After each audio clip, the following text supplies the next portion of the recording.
Before you find the gold, he finds you. Before you see the rainbow, he sees your greed.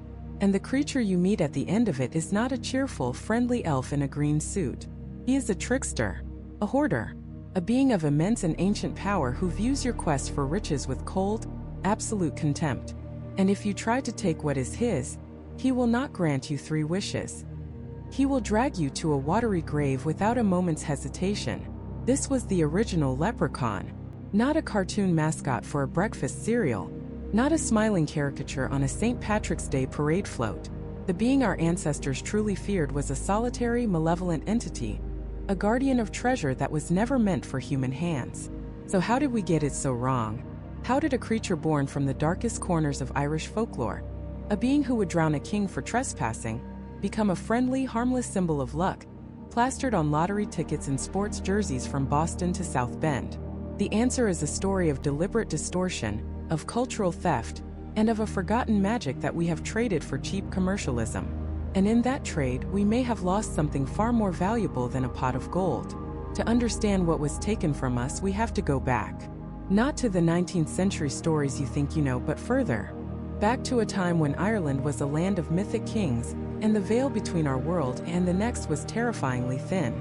The very first time a creature like this appears in written history is in an 8th century text called the Ectra Fergus MacLeddie, or The Adventure of Fergus MacLeddie.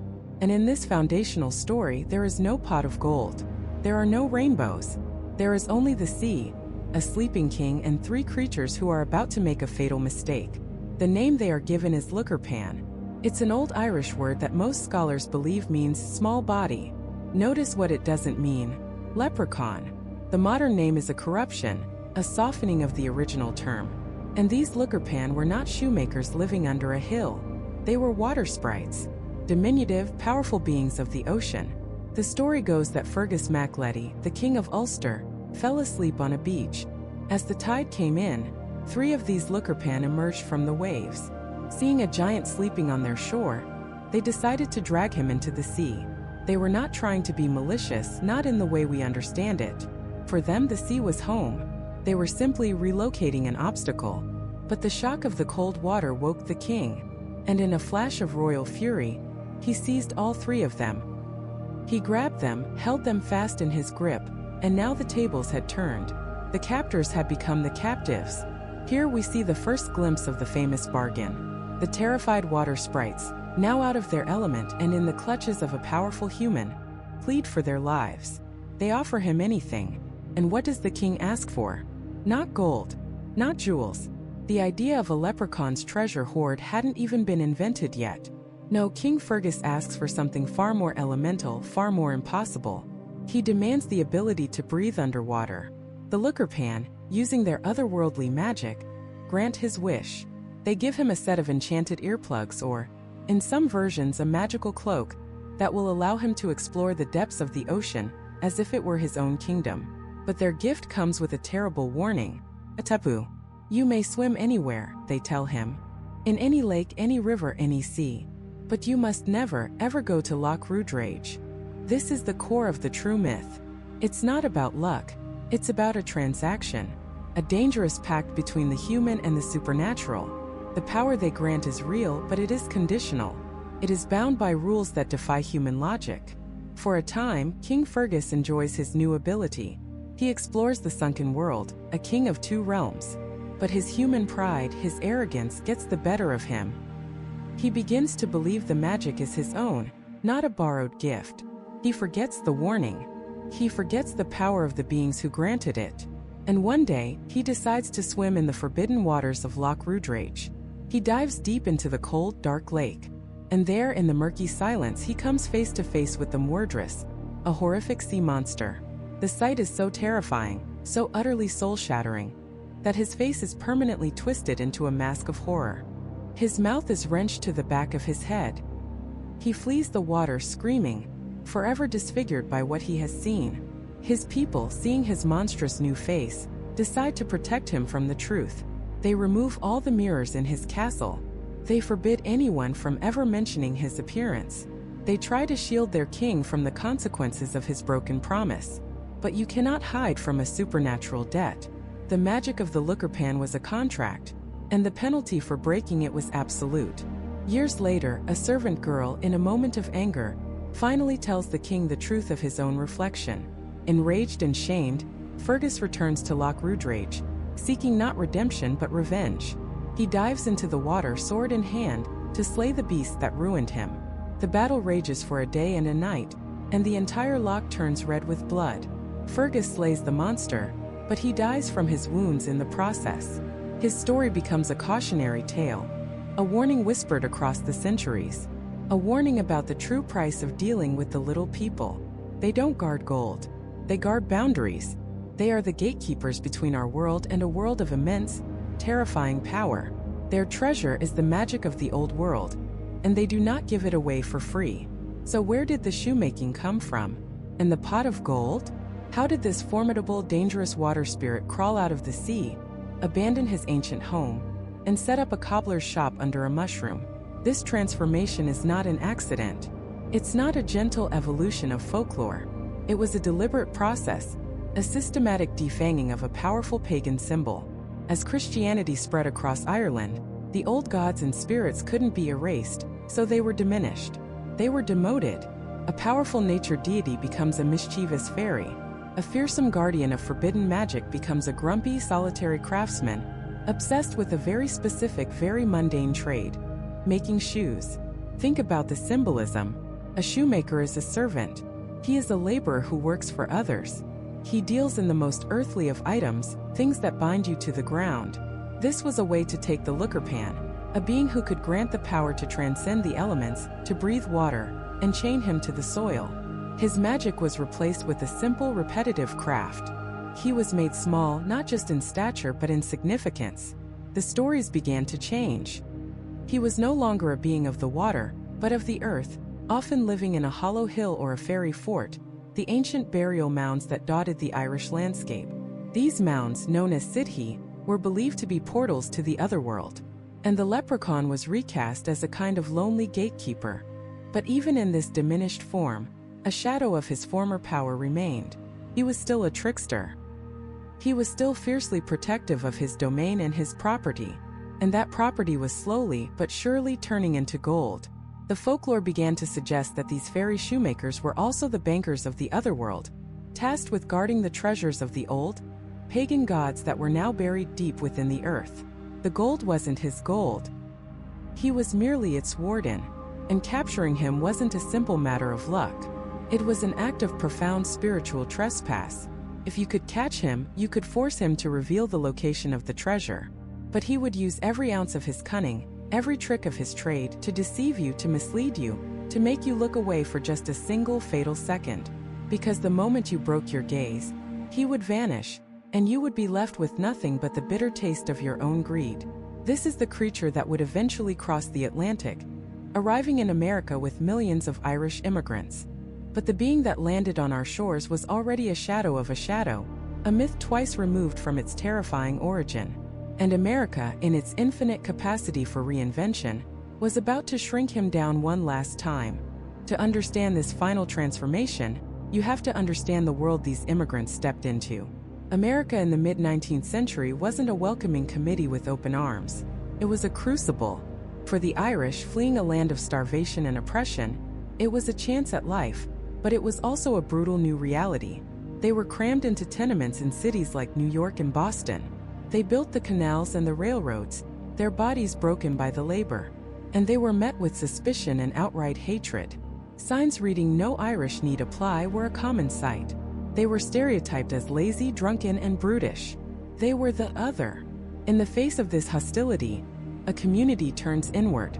It clings to the things that make it unique, but it also adapts. It learns to present a version of itself that is more acceptable, less threatening to the dominant culture. And this is where the magic starts to change. The old stories, carried across the ocean in the hearts and minds of a desperate people, began to feel out of place. The tales of the Tuatha Dé Danann, of capricious and dangerous fae who could steal your child or sour your milk, didn't quite fit the narrative of striving for a better life in a new land. Those were the stories of the old world, a world of superstition and sorrow they were trying to escape. What they needed were symbols of home, but sanitized ones. They needed a manageable, bite-sized piece of Ireland that could be shared without causing alarm. A mascot. And the grim, solitary, and often vicious Leprechaun was a poor candidate. So he began to soften. The Irish in America, longing for the green hills they'd left behind, began to romanticize their homeland. The harsh realities of rural poverty were forgotten, replaced by a misty, idyllic vision of thatched cottages and rolling fields. In this nostalgic daydream, there was no room for a creature that could drown you for your greed. Instead, the aspects of the leprechaun that aligned with American values were amplified. He was a shoemaker, right? A cobbler. That's a craftsman. He's a hard worker and artisan. He's not idle. That's a respectable trade. And his gold? In the old country, it was a curse, a source of temptation that led to ruin. In America, the land of opportunity, it became something else entirely. It became a jackpot, the pot of gold at the end of the rainbow. It was no longer a cautionary tale about the dangers of greed. It was a symbol of the American dream itself. It was the ultimate get-rich-quick fantasy, a lottery ticket from the other world. The leprechaun was slowly being reframed from a dangerous warden of ancient treasure to a magical bank teller. This transformation wasn't just happening around the dinner table. It was being supercharged by a new and powerful force: mass media. Vaudeville stages in the late 19th and early 20th centuries were filled with stage Irishmen, stock characters, often played by non-Irish actors, who exaggerated stereotypes for comedic effect. They were bumbling, quick-tempered, fond of a drink, but ultimately harmless and charming, with a twinkle in their eye and a brogue as thick as stew. This caricature, meant to be a lovable fool, began to merge with the folklore. The leprechaun started to adopt these traits. He became less of a sinister fairy and more of a tiny, crotchety old man with a funny accent. Then came the illustrators and the greeting card companies. The feast day of St. Patrick, once a solemn religious observance in Ireland, was transformed in America into a massive secular celebration of Irish identity. And every celebration needs a mascot. Artists, drawing on the stage Irishman trope, started putting leprechauns on postcards and in advertisements. But what should he wear? The old tales described him in a red coat. But red was the color of the British, the color of the oppressor. Green was the color of Irish nationalism, the color of the Emerald Isle, the color of the shamrock. And so, almost overnight, the leprechaun's wardrobe was changed. He was put in a green suit, often with a shamrock on his hat and buckled shoes. He was now, visually, an unmistakable symbol of Ireland. This was the leprechaun that most of the 20th century grew up with. A mischievous but largely benign little fellow in a green suit. He was a lucky charm, a symbol of heritage. But the final definitive nail in the coffin of the old Leprechaun would be hammered in by the most powerful mythmaker in modern history, Walt Disney. In 1959, Disney released Darby O'Gill and the Little People. For millions of people, this movie wasn't just a story about leprechauns, it was the story. This film did for the leprechaun what Bambi did for deer. It codified the myth for a global audience, and its version was pure distilled Americana. The film's King Brian, played by Jimmy O'Dea, is the archetype of the modern leprechaun. He's not a shoemaker. He's a king. He is clever, witty, and a bit of a drinker, but he's not evil. He has a sense of honor and fairness. The central conflict is a battle of wits between him and Darby, not a terrifying encounter with a malevolent being. The film is charming, it's funny, it's heartwarming. It's also a complete sanitization. The horrifying elements of the folklore are scrubbed clean. The fear is outsourced to other creatures, like the banshee and the dullahan, the headless horseman.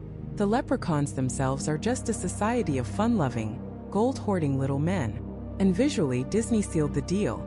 The green suits, the red beards, the buckled hats, it all became canon.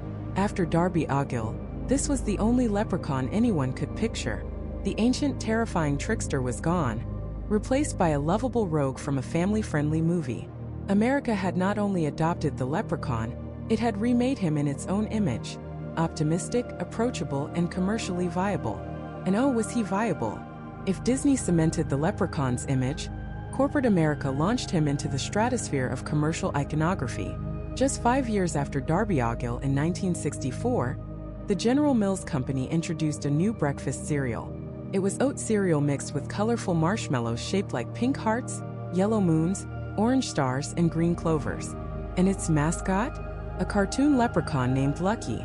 This was the final shrinking. Lucky the leprechaun wasn't a character from folklore anymore. He wasn't even a character from a movie. He was a brand ambassador. His only purpose was to sell sugar to children. His ancient connection to the earth was gone. His role as a guardian and a trickster was erased. His complex morality was flattened into a simple, repetitive chase. He wasn't guarding ancestral gold. He was protecting his magically delicious Lucky Charms from a group of kids. His magic wasn't the powerful, dangerous force of the otherworld. It was the ability to create rainbows and marshmallows.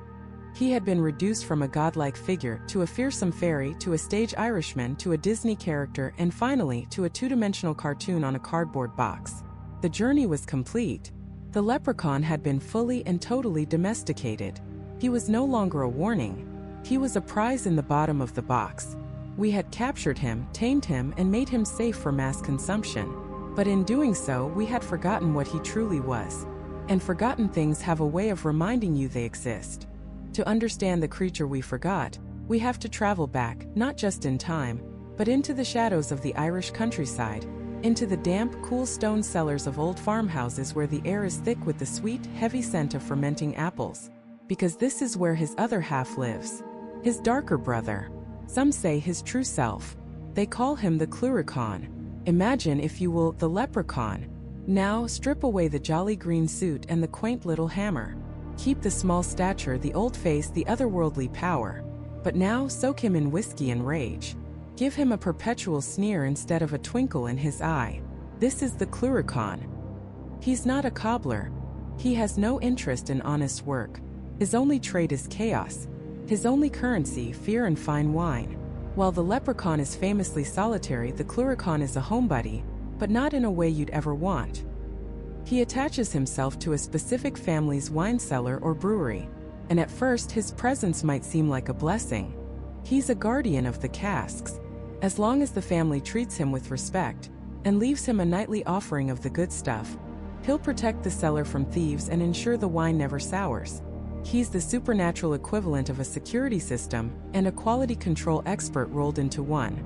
But this is a deal with the devil, paid in alcohol.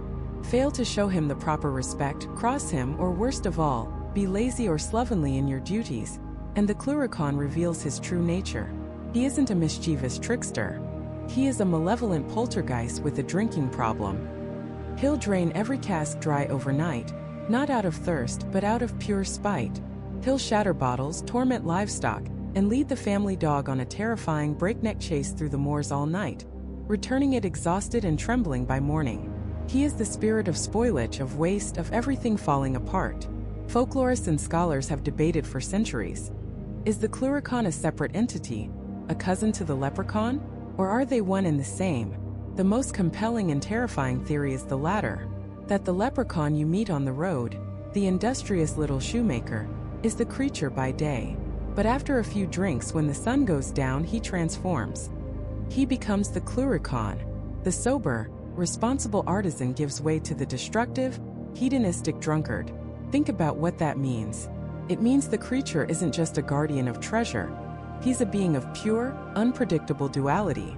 He is the embodiment of the fine line between creation and destruction, between a carefully crafted shoe and a shattered wine bottle. He is industry and anarchy in one tiny, terrifying package. He is the coded warning that the very same forces that can bring you prosperity can, in a heartbeat, bring you ruin. The same magic that can mend a shoe can sour a harvest. So why, when the stories crossed the Atlantic, did we only bring one half of him with us? Why did America so enthusiastically embrace the leprechaun, the little green capitalist working away at his bench, and so utterly forget the Cluricaun, the chaotic cellar dweller? The answer tells us more about ourselves than it does about him. America, in the 19th and early 20th centuries, was a nation built on the gospel of work. The Protestant work ethic was baked into the country's DNA. It was a land of industry, of progress, of taming the wilderness and building fortunes through grit and sweat. In this new world, there was no room for a creature whose entire purpose was to punish laziness and revel in drunken chaos. The Cluricaun was everything the American dream was trying to escape. Wastefulness, idleness, and the kind of old-world spiteful magic that couldn't be quantified or controlled. The leprechaun, on the other hand, was perfect. He could be neatly packaged. He was a worker, an entrepreneur even, a maker of goods. His pot of gold wasn't just magic. It was the ultimate reward for outsmarting him, a prize for the clever and the bold. He represented a transaction. He was a puzzle to be solved, a system to be gamed. He fit perfectly into a culture that was rapidly becoming defined by commerce and ambition. The leprechaun was a myth that could be put to work. The clurichaun couldn't. He was a force of entropy. He represented the fear that everything you've built, everything you've stored in your cellar for the future, could be gone in the morning for no good reason at all. He was the anxiety of the harvest failing, the business collapsing, the investment turning sour. He was the hangover after the celebration. America didn't want a reminder of that. It wanted a mascot for its optimism. So we performed a cultural surgery. We carefully excised the dark, drunken, chaotic half of the being and discarded it. We kept the charming, manageable, and profitable half. We took a creature of profound duality and flattened him into a cartoon. We scrubbed him clean of his nightly rampages, his drunken fury, his capacity for genuine malice. We made him safe. But you can't just cut away the shadow of a thing and expect it to disappear. It's still there, attached. By forgetting the clurichaun, we didn't destroy him. We just stopped looking for him. We left the cellar door unguarded. We convinced ourselves that the only thing to fear from the little man was a trick, a riddle, a chase for gold. We forgot that his true power wasn't in his treasure, but in his ability to turn everything you treasure into dust. This act of forgetting, of sanitizing our monsters, is a dangerous game, because it leaves us vulnerable. We start to believe that the world is as simple as the stories we tell ourselves. We believe that fortune is just a matter of being clever, that prosperity is a permanent state, and that the forces of chaos can be kept locked away. The old Irish farmers knew better. They knew that the wine in the cellar was never truly safe. They knew that respect had to be paid, not just to the light but to the darkness. They understood that the figure who guarded their wealth was the very same one who could destroy it. It was a lesson in humility, a lesson in the terrifying fragility of everything we hold dear. We, in our modern world, have largely lost that humility. We see the leprechaun on a cereal box and we think we understand him. We think we have his number. We've captured him. But all we've captured is a ghost, a hollowed-out effigy. The real thing, the full being with its Jekyll and Hyde soul, is still out there. And it's far more complex and dangerous than a simple leprechaun or a simple clurichaun, because this duality, this split between the maker and the destroyer, isn't even the whole story. It's just the beginning. It's the most well-known schism in his personality. But the Fae, the good folk, are not simple beings of two halves. They are beings of infinite, terrifying facets. And in the darkest corners of Irish folklore, there is another name, another face of this creature. One that makes the clurichaun's drunken rampages look like a child's tantrum. This one doesn't want your wine, and he has no interest in your gold. He's not a shoemaker, and he's not a drunk. He is a connoisseur of something far more sinister. He is known as the fear dirge, the red man, and his specialty is practical jokes. Except, in the language of the Fae, a practical joke is something very, very different. It's the kind of joke that ends with you in a madhouse or a grave. He is the whisper that turns a happy home into a house of horrors, the trickster who deals not in mischief, but in pure soul-shattering terror. And sometimes he wears the face of a leprechaun. This Jekyll and Hyde of the fairy world is known as the clurichaun. And the most dangerous thing about him isn't his temper, or his love for a good drink, but his resemblance to his more famous cousin. They are two sides of the same tarnished coin. One face smiles, offering a pot of gold. The other grins in the dark as your world falls apart. The clurichaun is the leprechaun with the mask off, the enchanting music turned to a funeral dirge. He is the raw, unfiltered spirit of the wild places, and he does not take kindly to being disturbed. His traditional haunt is the wine cellar. Imagine a wealthy landowner in 18th century Ireland.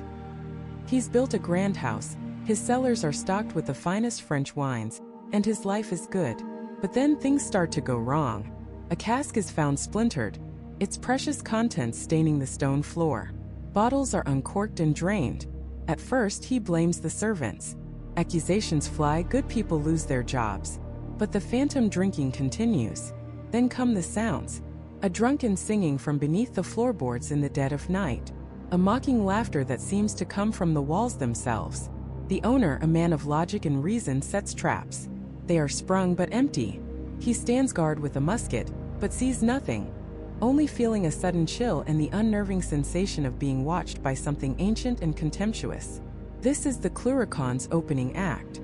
He is a connoisseur of chaos, a vandal with a taste for vintage. If you treat him with respect, leave him a saucer of wine, and speak of him kindly, he might just protect your cellar, ensuring your wine never sours and your casks never run dry. He becomes a twisted sort of guardian angel, a boozy protector of your worldly goods. But cross him, insult him, try to drive him out. That's when the mask of the mischievous drunkard slips, revealing the monster beneath. The disturbances escalate. It's no longer just stolen wine. It's the sound of every bottle in your cellar smashing at once. It's the prized family hound found whimpering in the corner, its fur matted with sweat and its eyes wide with a terror you can't comprehend. Because the Leprechaun is also known as the Night Rider. When the moon is high and the world of men is asleep, he'll sneak into your stables or your fields. He'll mount your best horse, your prize ram, even your sheepdog, and ride it with a cruel supernatural fury. He will gallop the poor creature across the countryside, through thorn bushes and over stone walls, until it collapses at dawn, lathered in foam, trembling, its spirit broken. The farmer finds his animal the next morning, not just exhausted, but haunted. It will never be the same again. It has seen the face of its rider, a grinning terror that has ridden it to the very edge of death for a night's entertainment. This is not mischief. This is sadism. It's a display of power, a reminder that the world of man is just a thin, fragile veneer stretched over something much older and much crueler. The Leprechaun isn't just a pest. He's a psychological terrorist. He moves from the cellar into the house proper. A door you know you locked is found wide open. A precious heirloom is moved from the mantel to the middle of the floor. You hear your name whispered from an empty room. You start to doubt your own sanity. You accuse your spouse, your children. The Leprechaun feeds on this discord. He is a poltergeist with a purpose, and that purpose is to methodically dismantle your life, your family, and your mind, all from the shadows. He turns your home from a sanctuary into a prison, where every creak of the floorboards, every shadow in the corner, is a sign of his malevolent presence. And the most terrifying part? You can't leave. There is a famous story, told in countless variations across Ireland. A family, tormented to the brink of insanity by a Leprechaun, decides they have no choice but to flee. They sell their farm for a pittance, pack their meager belongings onto a cart, and set off in the dead of night, hoping to leave their curse behind. They travel for miles, not daring to look back. As they approach their new home, a sense of relief washes over them. They've done it. They're free. The father turns to his wife, a weary smile on his face, and says, "Well, we've moved at last." And from inside one of the barrels on the cart, a tiny sneering voice pipes up, "Aye, and a fine flitting we had of it, didn't we?" He's with them. He was with them the whole time. The curse isn't on the house. It's on the family. You cannot run from a shadow that has attached itself to your very soul. This isn't a ghost you can exorcise or a pest you can exterminate. He is a creature of the Fae, and their rules are not our rules. Their sense of ownership is absolute. Once he decides your cellar, your home, your family belongs to him, that is a life sentence. So how did this creature of pure dread, this home-invading, animal-abusing, mind-breaking entity, get confused with the cheerful, rainbow-chasing leprechaun? It's a classic case of cultural sanitation. As the old beliefs faded and Christianity took a firmer hold, the raw, dangerous power of the Fae was domesticated. It was made safe. It was made for children. The Leprechaun, in all his drunken menace, was simply too frightening. He was a creature born of a time when the night was truly dark and full of things that wished you harm. He represented the unpredictable, often hostile power of nature itself. A society moving towards streetlights and science had no room for a monster in the wine cellar. So the story was changed. The Leprechaun's sharp edges were sanded down. His drunken rages became comical mishaps. His psychological warfare became simple pranks. His connection to the family curse was severed, and he was reimagined as a solitary, wild creature. They took away his wine and gave him a hammer. They took away his thirst for chaos and gave him a pot of gold. They took the Leprechaun, the dark, possessive, ancient spirit, and they squeezed him into a tiny green suit, stuck a shamrock on his hat, and called him a leprechaun. They turned a wolf into a poodle. But the old stories remember. They remember that the reason you're supposed to keep your eyes on a leprechaun is not just so he'll lead you to his gold. It's because the moment you look away, he might not be a leprechaun anymore. He might be the clurichaun, and he won't be leading you to a treasure. He'll be leading you to ruin. The pot of gold is a distraction, a brilliant piece of misdirection. While you're dreaming of riches, the real creature is seeping into the foundations of your life, souring the wine, and waiting for you to let your guard down. The leprechaun of modern folklore is a test of your greed. The clurichaun is a test of your sanity, and he is a test that most people fail. He is the darkness that lurks behind the cheerful facade, the chilling truth that our sanitized fairy tales are desperate to hide. He is a reminder that some doors are best left unopened, and some cellars are best left unexplored. Because what you find might not be a charming little man in green, but a grinning nightmare that will follow you to the ends of the earth. But even this terrifying duality, the leprechaun and his dark twin the clurichaun, is not the whole story. It's just one layer of the myth. As we peel back these layers of folklore, we find that both of these figures might just be masks for something else entirely. Something even more sinister. A creature whose name is rarely spoken. A being who deals not in gold or wine, but in blood and fear. What if the little man in green isn't just a trickster or a drunkard? What if he's a harbinger? A warning sign of a much greater, much deadlier presence. They call him the fear dirge, the red man. And compared to him, the clurichaun is a harmless child. The name itself should be your first clue. Fear dirge. In the old tongue it means quite simply the red man. And in folklore, just as in nature, a change in color from green to red is rarely a good sign. It's a warning. It's the color of poison berries, of stop signs of blood. The clurichaun, for all his drunken mischief, is a creature of the home, of the hearth. He is a domestic nuisance. The fear dirge is a creature of the abyss, a cancer on the soul of the land. He is often described as a solitary fae, a wizened, shrunken figure cloaked in a tattered red coat and cap. His skin is wrinkled and tough like old leather, his face a grotesque mask of cruel amusement. Some tales say his clothes are not dyed red, but are instead permanently stained by the horrors he has witnessed or caused. Unlike the leprechaun, who is bound to his pot of gold, or the clurichaun, who is tethered to a wine cellar, the fear dirge is bound to nothing but his own sadistic whims. He wanders the lonely roads and desolate bogs, a specter of ill intent searching for a target. And what does he do? He plays pranks. But you must immediately and permanently erase from your mind any notion of a harmless practical joke. The fear dirge's pranks are not designed to elicit a chuckle. They are not meant to teach a lesson. They are miniature, bespoke tragedies. They are acts of psychological warfare designed to break the human spirit. A leprechaun might tie your shoelaces together. The fear dirge will lead your prize-winning horse to the edge of a cliff in the dead of night and spook it into the chasm below. A clurichaun might sour your milk. The fear dirge will sneak into your home and whisper such unspeakable nightmares into your ear that you wake up screaming and never truly sleep soundly again. Your mind slowly unraveling from the terror he planted there. His most infamous and horrifying act, a deed so vile it echoes through centuries of Irish folklore, is that of the changeling. He is one of the fae most associated with the theft of human babies from their cradles. Think about that for a moment. The sheer, calculated cruelty. A new mother and father, exhausted but filled with love, turn their backs for a second.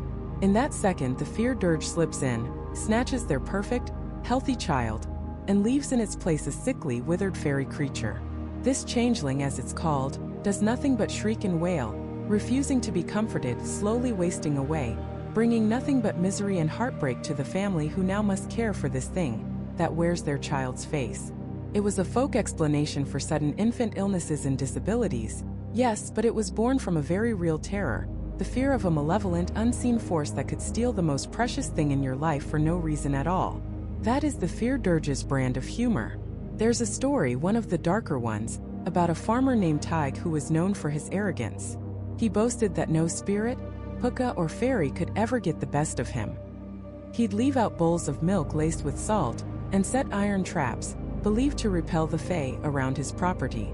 One evening, while walking home from the village, he saw a small figure in red sitting on a stone wall, dangling his legs. The figure looked up, and Tig saw a face so filled with ancient malice that it nearly stopped his heart. But his pride was stronger than his fear. He shouted at the creature, telling it to be gone from his land. The fear dirge just smiled a horrible wide grin and then vanished. The next morning, Tig's best milking cow was dry. The day after, a stone mysteriously dislodged from his chimney, nearly crushing his wife as she tended the fire. A week later, his entire store of winter grain was found inexplicably mildewed and rotten. Tig grew paranoid.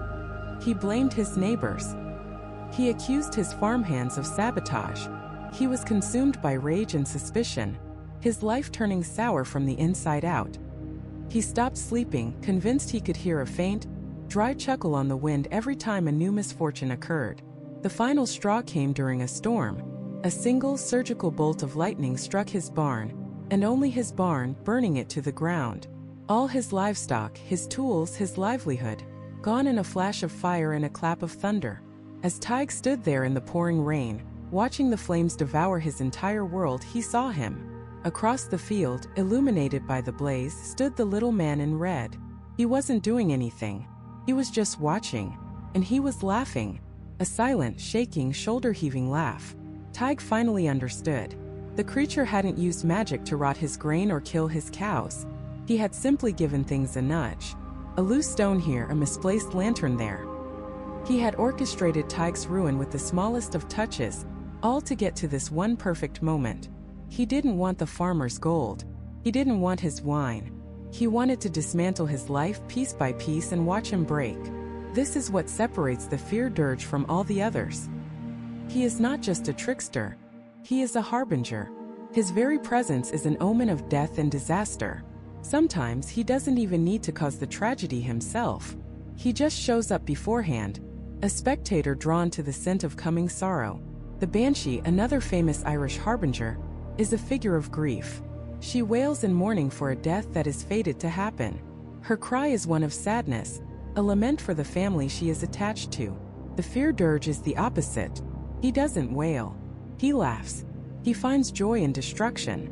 He is the embodiment of schadenfreude, that dark human impulse to take pleasure in the suffering of others, distilled into its purest, most supernatural form. He represents a far more modern and terrifying kind of evil. The leprechaun is a transactional creature of rules and bargains. The clurichaun is a creature of impulse and appetite.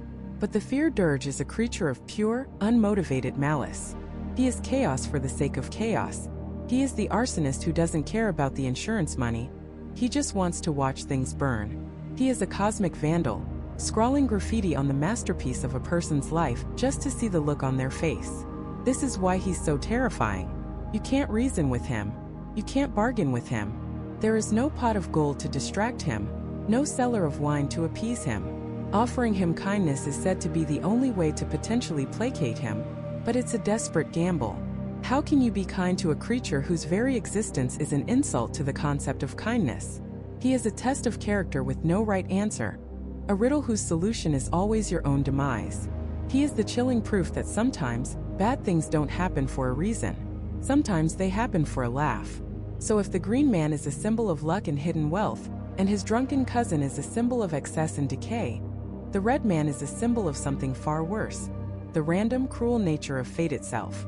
He is an agent of entropy, a force that seeks not to build or to steal, but simply to undo, to unravel, to destroy.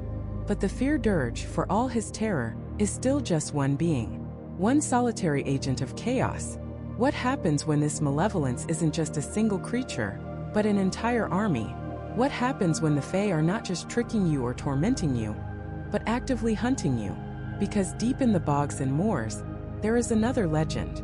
A creature that makes the fear dirge look like a petty bully.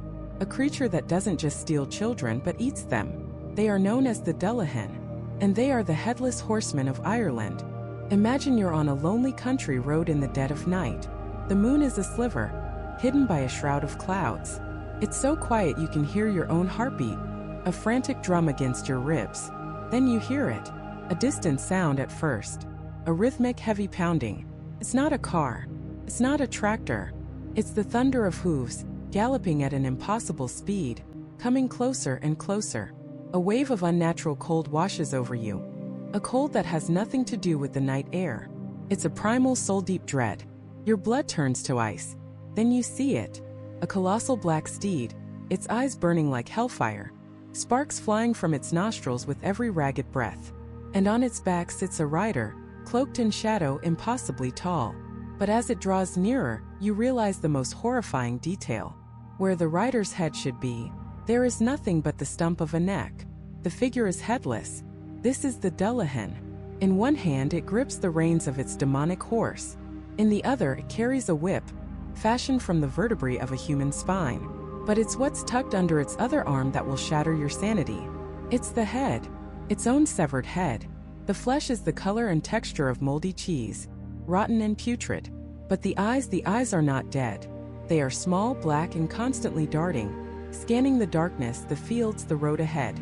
They can see for miles, even on the most starless night. And the mouth is twisted into a hideous, lipless grin that stretches from ear to ear. The Dullahan is not a creature of random malice. It is a psychopomp, an embodiment of death itself, a collector of souls. It is a tangible, unstoppable omen. It rides on certain feast days, or when it has a specific target. It will thunder through the countryside, the gates and locks of the mortal world flying open before it. You cannot bar its path. You cannot hide from its sight. The eyes in that severed head are seeking one thing. When the Dullahan finds its quarry, it stops. The terrible sound of the hooves ceases, and the silence that follows is more terrifying than the noise. In that deafening quiet, the rider raises its severed head, and the head speaks, calls out a name. It calls out your name. And the moment you hear it, your soul is ripped from your body. There is no appeal, no negotiation. To hear your name from those decaying lips is to die. There is a story of a man, a braggart from County Mayo, who saw the Dullahan on the road. Instead of cowering, he foolishly tried to challenge it. The Dullahan said nothing. It simply raised its whip of bone and lashed out, not at the man but at his eyes. The man wasn't killed. He was blinded, a permanent reminder, a living warning to others. You do not interfere with the work of death. Spectatorship is a sin. If you see the Dullahan, you turn away. You cover your eyes. You pray it is not there for you. This creature seems invincible, a force of nature. But like so many figures in Irish folklore, it has a weakness. A very specific, very peculiar weakness. The Dullahan, this terrifying specter of the night, is afraid of gold. Even a single gold coin, a small pin, can be enough to drive it away. When confronted with the pure, shining metal, the Dullahan's horse will rear back violently, and the rider will be forced to retreat into the darkness from which it came. Now, why gold? This is where the folklore gets truly fascinating, weaving together threads of paganism, symbolism, and the very nature of the Fey world. Gold is a symbol of the sun, of light, of purity. It doesn't tarnish. It represents incorruptibility and divine power. The Dullahan is a creature of the unseelie court, the dark, malevolent Fey who thrive in shadow and decay. Gold is its antithesis, a shard of pure light in a world of absolute darkness. It's a physical representation of a power older and more fundamental than the Dullahan's own. And isn't it poetic? The one thing that can save you from this headless collector of souls is the very same thing a leprechaun spends his entire existence guarding. The treasure at the end of the rainbow, the pot of gold, isn't just a symbol of wealth in this world. It's a shield against the horrors of the next. It suggests that the leprechaun's hoard is more than just a fortune. It's an arsenal, a defense against the things that lurk in the deepest, oldest parts of the Irish night. Suddenly, the little cobbler's obsession with his gold seems less like greed and more like a desperate, necessary act of self-preservation. But the Dullahan story goes back even further than the legends of the Fey courts. Many folklorists believe the Dullahan is a corrupted memory, a folk remnant of a powerful pre-Christian Celtic god named Crumdub, or the Black Crooked One. Crumdub was a fertility god, worshipped in ancient Ireland.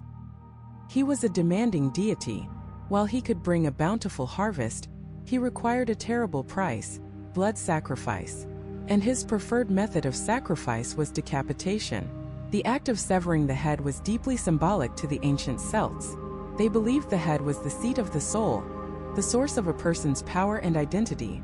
To offer a head to Crumdub was to offer the ultimate sacrifice, to pour the very essence of a life back into the soil to ensure the life of the crops. When Christianity came to Ireland, this powerful, terrifying god couldn't just be erased.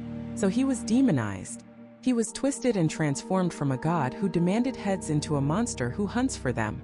The ancient god of life and death became the headless horseman, forever riding the land he once ruled, still collecting his tithe of souls. The whip of a human spine? The horse with flaming eyes? These are the later, more Gothic trappings of a story whose roots are buried in the blood-soaked soil of pagan ritual. So the Dullahan is not just a monster. It's a piece of history, a living echo of a forgotten faith. It represents the brutal, unsentimental cycle of life and death that governed the ancient world. It's a reminder that beneath the green hills and quaint villages of modern Ireland, there is a much older, much darker world. A world where gods demanded blood, and where death was not a quiet passage, but a terrifying headless rider on a black horse. The Dullahan is the ultimate expression of a singular, sudden death. It is the knock on the door that you can't ignore. It is the final undeniable summons. But what about a death that is not so sudden? What about a warning? A prelude to the inevitable grief that is to come? In the vast and sorrowful tapestry of Irish folklore, there is another herald of death. Not a rider but a watcher. Not a booming voice that calls your name, but a wail that pierces the soul and chills the blood of an entire family. A sound that, once heard, is never forgotten. It is the sound of pure, undiluted grief carried on the wind. It is the cry of the banshee. And this cry isn't for just anyone. The banshee, or Bean Sidhe in Gaelic, meaning woman of the fairy mound, is not some random specter haunting the countryside. She is an ancestral spirit, a supernatural messenger tied by blood and by soil to specific ancient Irish families. Her wail is a death omen, but it is a deeply personal one. For centuries, it was said that only the families with an O or a Mac in their surname, the pure, unadulterated Irish bloodlines, were worthy of her warning. To hear the banshee was a terrifying honor, a confirmation of your noble Gaelic heritage, even as it signaled the imminent death of a loved one. She does not cause death. This is a critical misunderstanding. The banshee does not arrive with a scythe and a sinister grin. She is a harbinger of sorrow, not its architect. Her appearance is a lament, an expression of the grief that is to come. She feels the severing of a life thread connected to her family, and she weeps for it. She is the final, ethereal goodbye from the otherworld, a supernatural keening that prepares the living for the desolation they are about to face. Her form is as fluid as the mist she is said to rise from. Sometimes she appears as a beautiful young woman with long flowing hair, her eyes red from weeping. She might be seen in a white or gray dress, an ethereal figure drifting through the woods or over the bogs near the ancestral home. In this form, her beauty is tragic, a vision of sorrowful grace. But she can also manifest as a stooped ancient crone, her face a roadmap of wrinkles and grief, her long witch-like fingers combing through her tangled gray hair with a silver comb. This comb is a potent symbol. To find such a comb on the ground is to invite unimaginable misfortune, for the banshee will stop at nothing to retrieve her property, often tormenting the thief mercilessly. But perhaps her most terrifying form is that of the Bean Nigh, the washerwoman. A traveler walking late at night near a stream or a river might see a lone figure scrubbing clothes at the water's edge. As they draw closer, they realize the clothes she is frantically washing are stained crimson with blood. And they are not just any clothes. They are the burial shroud, the very garments of the person who is about to die. In some tales, if you are brave enough to approach her and ask, she will reveal the name of the condemned. But to interfere with her work, to see her at all, is to stand at the very precipice of the grave.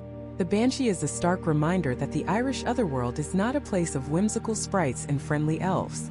It is a realm of profound emotion, of ancient ties, and of inescapable fate. It operates on a logic far removed from our own. And the banshee is not alone in representing this darker, more serious side of the fae. Consider the puka. Where the banshee is a figure of focused familial grief, the puka is an agent of pure, untamed chaos. A notorious shapeshifter, the puka can appear in a myriad of forms, but it most often takes the shape of a sleek black horse with glowing sulphurous eyes. It might also appear as a goat, a dog, or a shadowy goblin-like humanoid. The name itself is thought to be the origin of the English word spook, and for good reason. The puka haunts rural, lonely places, crossroads, mountains, and dark forests. Its motives are inscrutable. One night, it might trample fences and scatter livestock. causing mayhem for a local farmer. The next, it might offer cryptic but helpful advice to a lost traveler. It is the embodiment of nature's wild, unpredictable spirit. The only consistent rule when dealing with a puka is that it demands respect. Many stories tell of a drunkard stumbling home from the pub, boasting and singing loudly, only to find a magnificent black horse standing in his path. Thinking his luck has turned, he climbs onto its back. In an instant, the horse's eyes flare like hot coals and it bolts. The rider is taken on a terrifying breakneck journey over mountains and through thorny thickets, clinging on for dear life as the demonic steed leaps over chasms and gallops through icy rivers. By morning, the puka deposits the terrified, sobered, and mud-caked individual back on their own doorstep, leaving them with a story no one will believe and a newfound respect for the quiet of the night. The puka is a trickster, a force of nature that can humble the arrogant and test the brave. It's a reminder that the creatures of the otherworld are not here for our entertainment. They are ancient, powerful, and exist according to their own set of rules. You don't bargain with the puka. You don't try to outsmart it. You simply show respect and hope it shows you mercy. This brings us to a crucial point, a thread that connects the sorrowful banshee, the chaotic puka, and our treasure-hoarding leprechaun. This is a world governed by unwritten laws, by protocols of respect and consequence. The Fae are not human. Their morality, if you can call it that, is alien to us. It is a morality of balance, of reciprocity, and of brutal honesty. Flattery will get you nowhere. A broken promise is a declaration of war. And disrespect is an invitation for ruin. The leprechaun, in his original form, is a perfect product of this environment. He is not a jolly dispenser of gold. He is a solitary, fiercely independent creature bound by the ancient laws of his kind. When you catch him, the rules of magic dictate that he must grant you his treasure. But those same rules are filled with loopholes, with fine print written in a language of riddles and cunning. He will use every ounce of his wit, every trick he knows, to twist your words and exploit your greed. He is not being evil. He is simply playing the game. A game you are almost certain to lose. And if you think the leprechaun's tricks are bad, you should hope you never meet his darker cousin, the feared dub. Pronounced Farduv, the name means the dark man. He is another of the solitary fairies, often described as a stout, shadowy figure dressed in black. While the leprechaun is mischievous, the feared dub is malevolent. He is the embodiment of the Fae's cruel sense of humor. He delights in human suffering. The feared dub is a master of illusion and disorientation. He will lead travelers astray in the wilderness, his chilling, disembodied laughter echoing through the trees as his victims wander in circles, sinking deeper into bogs or toward the edges of cliffs. He is a creature of psychological torment. He might appear as a friendly traveler and offer to share his food, only for it to turn to ash and worms in your mouth. He might promise to guide you to safety, only to abandon you at the heart of a haunted ruin as night falls. His goal is not material gain. He doesn't have a pot of gold. His treasure is your fear. Your despair is his wine. The feared dub represents the absolute worst-case scenario in any Fae encounter. He is the darkness that lurks behind the twinkle in the leprechaun's eye.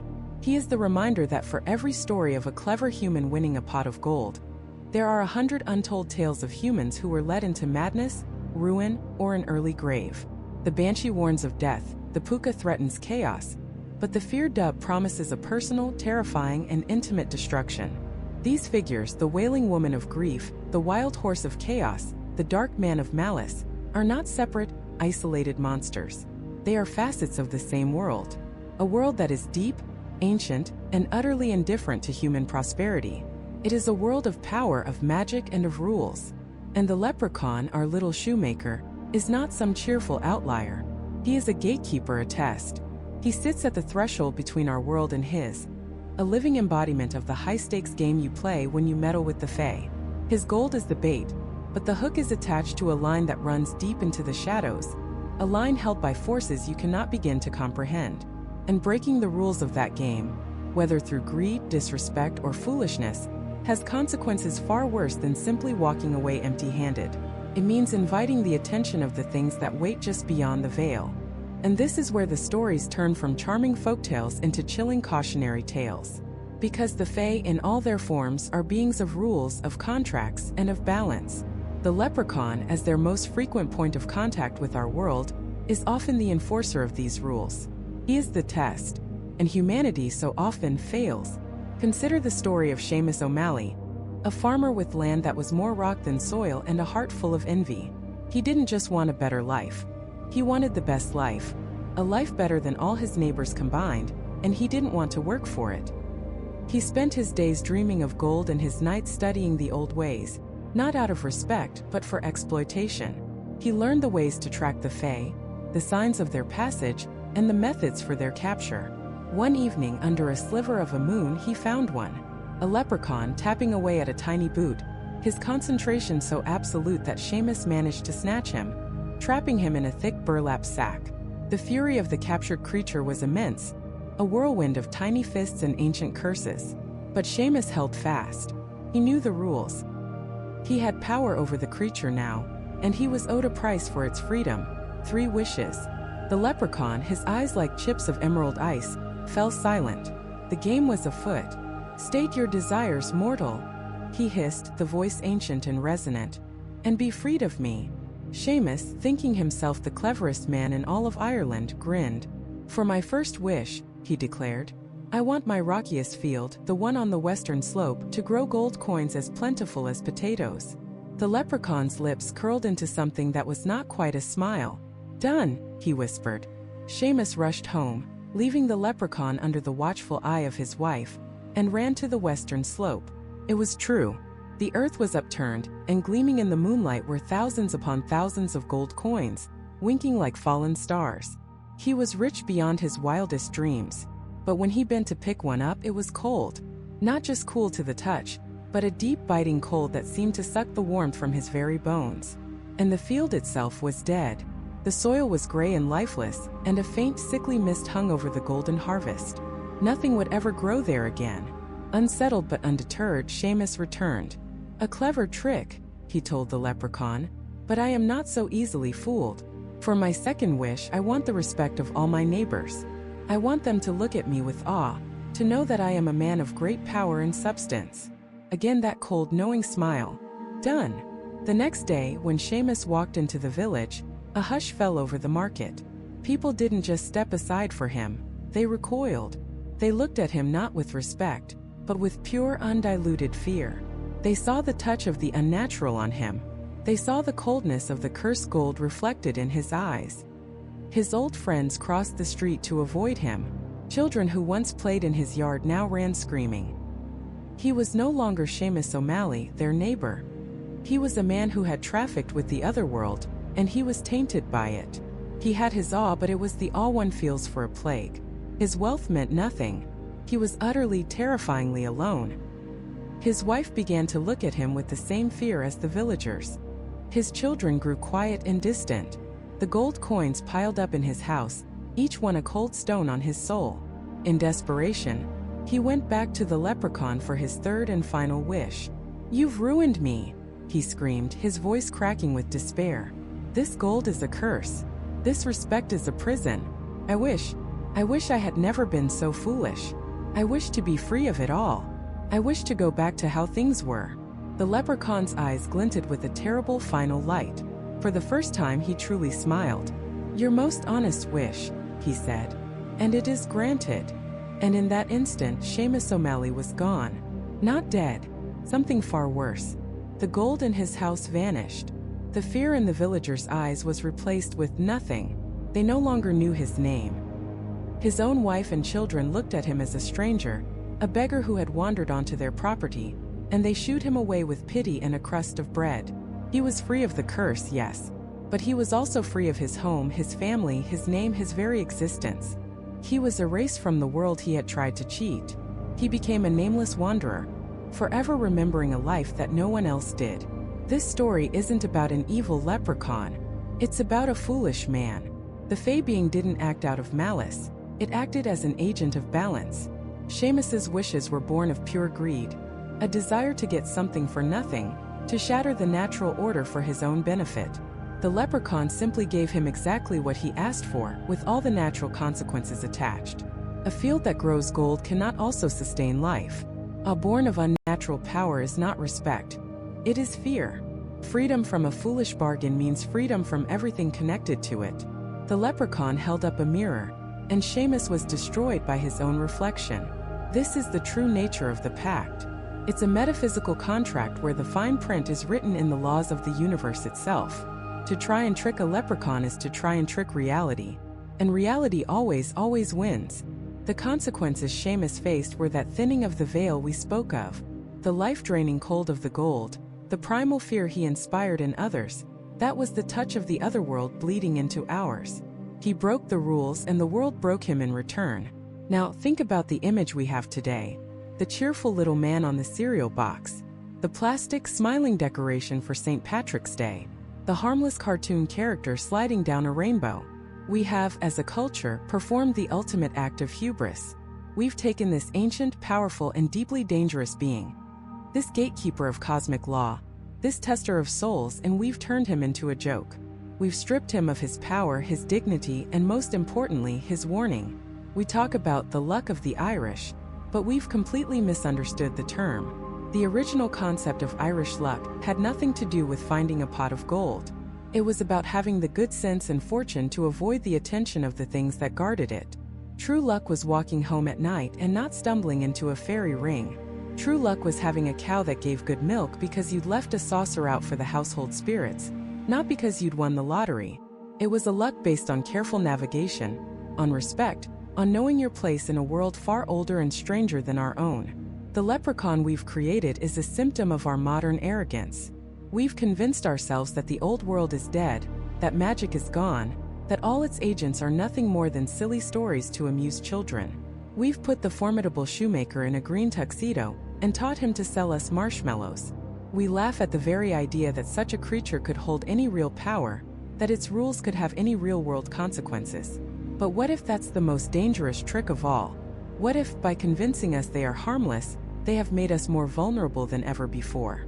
Because the old rules, the ones written into the fabric of the world, they still apply, even if we've forgotten how to play the game. And the most dangerous part of this game is that we don't even know we're playing. We think we're the only ones at the table. We've built our cities of glass and steel, paved over the fairy forts, and drowned out the old whispers with the hum of our technology. We've convinced ourselves that the rules of cause and effect, of physics and finance, are the only ones that matter. But the old world, the one governed by older, stranger laws, it didn't go anywhere. It's still here, just beneath the surface, waiting for us to make a mistake, waiting for us to trespass. Consider the story of a man named Michael O'Connell, not a character from a dusty book, but a man of our time, a real estate developer from Boston, sharp, ambitious, a man who saw land not for its history or its beauty, but for its potential return on investment. In the late 1990s, he bought a huge tract of land in a forgotten corner of the Catskill Mountains, a place settled by Irish immigrants generations ago, a place the locals still called Little Ulster. His vision was a luxury golf resort, an escape for the city's elite. The locals were hesitant. They didn't protest with signs and legal challenges. They were quieter, more reserved. They warned him, not about zoning laws or environmental impacts, but about the land itself. An old woman at the town's only diner told him, "There's a reason no one's built on that hill, son. Some things are best left alone." He laughed it off, chalking it up to rural superstition. He was a man of concrete and spreadsheets. He didn't have time for ghost stories.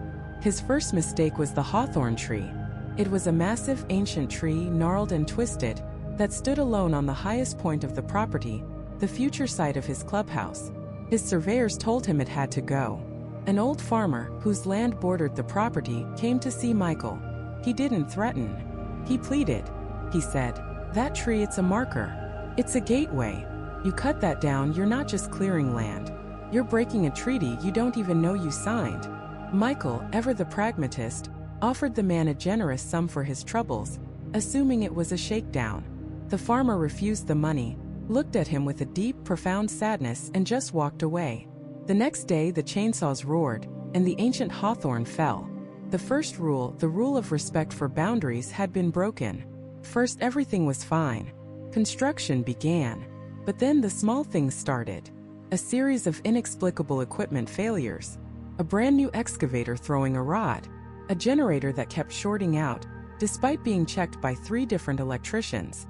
Annoying, costly, but explainable. Then, a freak landslide, small but precise, took out the newly laid foundations for the main lodge. The geological survey had shown the ground was perfectly stable. The insurance adjusters called it a 1-in-a-million event. Bad luck. Michael pushed forward, pouring more money into the project, his frustration mounting. Workers started quitting. They spoke of tools vanishing only to reappear in impossible places, of a faint high-pitched whistling on the wind when there was no breeze, of the unsettling feeling of being watched from the woods, even in broad daylight. They were laughed off the site, but more and more of them refused to come back. His project was bleeding money. He was facing ruin. This is where the second rule comes into play, the rule of the bargain. Desperate, Michael became a different man.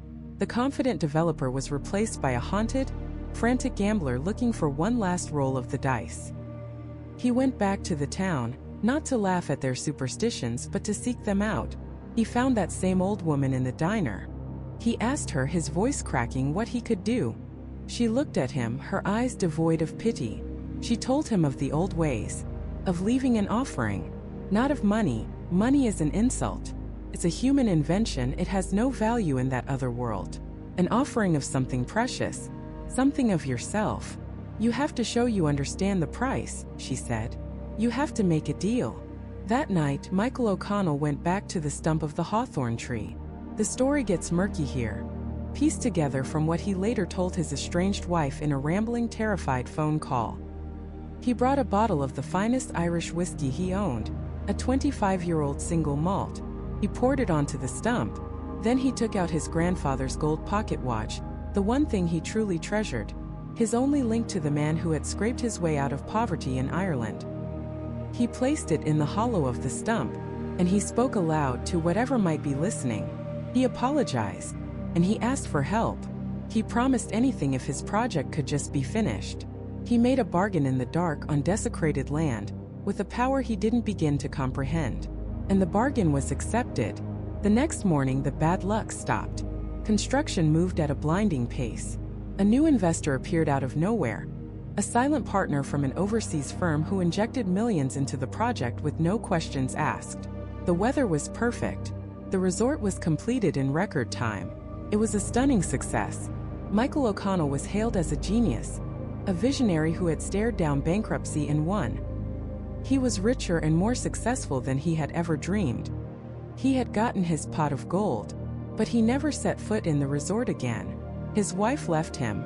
She said he had become a stranger, a hollowed-out man who would stare at nothing for hours, who flinched at the sound of laughter. His children grew distant, then estranged. His health failed in strange, inexplicable ways. He had all the wealth in the world, but he had lost everything that gave it meaning. He had lost his family, his joy, his peace.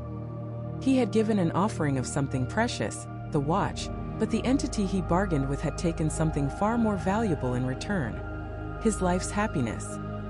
He upheld his end of the bargain. He finished the resort, and it in turn upheld its end. It gave him what he asked for, but it took what he valued most. This isn't just a cautionary tale. It's a blueprint. It's the ancient pattern playing out in a modern context. The leprechaun, the fae, the good people, they aren't driven by human emotions like malice or greed. They are driven by rules, balance, reciprocity. They are cosmic accountants, and every debt must be paid. When Michael O'Connell broke the rule of respect, he incurred a debt. When he tried to pay it, he signed a contract without reading the fine print. The entity he dealt with wasn't evil. It was simply exact. It gave him exactly what he asked for, the success of his project, and it took from him an equal measure of what he held dear. A perfect, soul-crushing balance. We've been taught to see the leprechaun as a creature to be captured, a walking lottery ticket to be exploited. That's the grand deception. We think we are the clever ones, the masters of this world. But the real power, the real cleverness, lies in understanding the contract.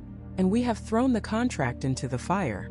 We build our world on their sacred places, we take and take and take, and we never think to ask permission or to offer something in return. We are racking up a debt of cosmic proportions. And the story of Michael O'Connell should serve as a terrifying warning, because sooner or later the bill always comes due. The question we have to ask ourselves now is, what will be the price when they come to collect from all of us? This question isn't about a literal debt. It's not about a shadowy figure coming to your door to demand a bag of gold. The price we pay is far more subtle, and we are already paying it every single day. We pay it every March when the rivers run green and the dollar stores are flooded with plastic shamrocks. We pay it every time a child sees a cartoon character with a red beard and a buckled hat and learns that this is a symbol of Ireland. The price is the slow, creeping death of meaning. It is the hollowing out of a culture, the transformation of a potent, ancient symbol into a cheap, disposable commodity. What we have done to the leprechaun is a masterclass in cultural theft and neutering. We took a creature of profound significance, a complex embodiment of nature's cunning and the dangers of human greed, and we turned him into a mascot. We dressed him in a ridiculous green suit, something he never wore in the original tales. The old stories describe him in a red coat, a practical color for a solitary creature trying to blend in with the autumn leaves and the red-capped mushrooms of the forest floor. Green was the color of the other fae, the trooping fairies, the ones you wanted to avoid. By putting the leprechaun in green, we erased his unique identity and lumped him in with a sanitized, glitter-dusted version of the fairy world. We gave him a box of magically delicious cereal, reducing his complex relationship with humanity to a game of hide-and-seek over breakfast. We made him the fighting mascot for a university, taking a symbol of fierce independence and a warning against avarice, and making him a cheerleader for collegiate sports. We put him on t-shirts with slogans about drinking, linking a figure of sober craftsmanship and meticulous work to public intoxication. We have systematically stripped him of every ounce of his original power. The leprechaun of old was a gatekeeper, a test of character. His gold wasn't a prize to be won, it was bait. It was a moral trap designed to expose the greed in a man's heart. Finding a leprechaun wasn't lucky. It was a terrifying ordeal that could end in madness or ruin. His treasure was cursed, a burden that brought only misery. This was the lesson. This was the value of the story. And what is the lesson now? The lesson of the modern leprechaun is that if you want something, you can just take it. That treasure is a prize. That luck is a commodity you can purchase or find at the end of a rainbow. We have inverted the entire moral of the story to better suit our own consumerist desires. We have taken a cautionary tale about the poison of materialism and turned it into an advertisement for it. This is the true horror. It's not a creature coming to drag you into a fairy mound. It's the quiet, insidious process by which we fool ourselves into believing that our greed is not a flaw, but a virtue. This phenomenon isn't unique to the leprechaun. It's a pattern. Look at what we've done to other figures from folklore and mythology. We took the vampire, a terrifying predatory corpse animated by demonic hunger, a walking plague that represented the fear of death and disease, and we turned him into a sparkling, romantic anti-hero. We stripped away the horror and the warning, and sold it back to ourselves as a teenage love story. We took the ancient pantheons, the gods of Olympus and Asgard, figures who embodied the chaotic, beautiful, and terrifying forces of nature and the human psyche, and we turned them into comic book superheroes. We gave them capes and catchphrases, simplifying their epic, morally ambiguous sagas into a simple battle of good versus evil. In every case, the process is the same. We find something powerful, something ancient and complex that holds a mirror up to our own flaws. And because we don't like what we see, we break the mirror. We shatter it into 1,000 pieces and reassemble them into a friendly, marketable mosaic. We sand down the sharp edges, we paint over the dark parts, and we sell the hollow shell. The price we pay is the loss of the original wisdom. We are like children who tear out the scary pages of a book of fairy tales, thinking we've made the story better, when all we've done is remove the lesson. The original stories, the real folklore, were tools for survival. They were the instruction manuals for navigating the dark woods of the human condition. They taught us not to stray from the path, not to trust handsome strangers, and never, ever, to believe that wealth can be obtained without a terrible cost. By turning the leprechaun into a joke, we have forgotten his purpose. He was a reminder that the world is not entirely ours, that there are older, wilder magics at play just beyond the veil of our perception. He represented the part of nature that cannot be tamed, that will not be bought, and that jealously guards its own secrets. The leprechaun was the ultimate test of integrity. Could you, a poor farmer with a starving family, capture this immense source of wealth and have the wisdom to let it go? Could you understand that the true treasure was not the gold in his pot, but the contentment in your own heart? Almost no one in the old stories ever passed this test. That was the point. The stories were tragedies, warnings against a fundamental human weakness. Now there is no test. There is only a brand, an empty symbol we used to sell everything from beer to lottery tickets. The bill that has come due is a form of cultural amnesia.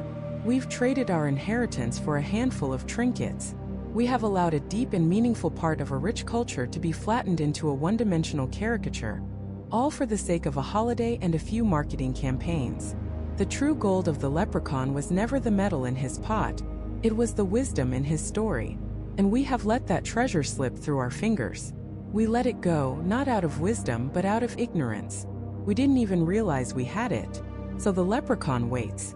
Not in the woods of Ireland but in the collective subconscious. The real one. The shrewd, cantankerous, solitary craftsman with eyes that have seen the turning of ages and a heart that holds nothing but contempt for the foolish greed of mortals. He sees what we have made of him, and he is not laughing, because he understands the cosmic irony better than anyone. We captured him, not with a net or a trap, but with our own relentless, all-consuming machine of commercialization. We took his image and locked it in a prison of stereotypes, and in doing so, we thought we had taken his power. But we were wrong. His power was never in his gold, it was in his warning. And by ignoring the warning, by turning it into a jingle, we have left ourselves more vulnerable than ever. We have thrown away the map that showed us where the pitfalls were. We walk blindly, greedily, through a world far more dangerous than we can imagine, all while wearing a silly green hat and thinking it's all just a bit of fun. The leprechaun is more than a creature in green. He is a reflection. And the distorted, smiling, empty-eyed face we see on our cereal boxes and parade floats today is a perfect reflection of our own hollowed-out culture. A culture that has traded its soul for a pot of fool's gold. The bill has been collected, not by him but by us from ourselves. And the most terrifying part is we don't even know what we've lost.